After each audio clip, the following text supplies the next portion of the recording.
We bring you the latest updates from the Pna Newsroom. Northern Samar was placed under a state of calamity following heavy rains due to a low-pressure area, shear line intertropical convergence zone, and northeast monsoon.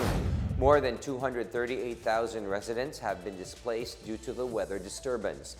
Most of the affected families are from Catubig, Las Navas, Catarman, Lawang, Mondragon, and Lope de Vega. The Provincial Engineering Office reports around 260 million pesos worth of damage to infrastructure on top of the 160 million pesos worth of damage reported by the Department of Public Works and Highways.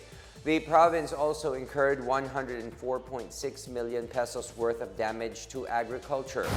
Overall, the damage to agriculture brought by the weather disturbance is now at 746.5 million pesos according to the Department of Agriculture Disaster Risk Reduction and Management Operations Center.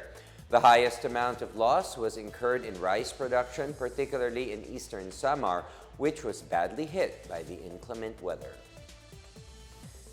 Meanwhile, the House of Representatives will serve as a voters' registration site next week. Under the Register Anywhere project or RAP, any qualified applicant residing anywhere in the Philippines may register at any RAP sites by submitting their application form, documentary requirements, and having their biometrics taken on site. The RAP site will be placed inside the lower chambers building from January 25 to 27. Other government offices tapped as RAP sites are the Senate of the Philippines in Pasay City on January 25 and Government Service Insurance System from January 16 to January 20.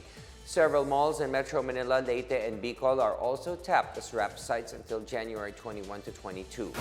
As of January 13, the total number of registration applicants has already reached 1,024,521. Comelec spokesperson John Rex Laudianco reminded all qualified voters to register as voter registration will end on January 31st. The Bangko Sentral ng Pilipinas is promoting the use of digital currency with the launching of its first BSP Piso Caravan. The BSP Piso Caravan is a currency exchange program where clients can replace unfit money and deposit the equivalent amount to their e-wallets. The first caravan was held in Tagbilaran City.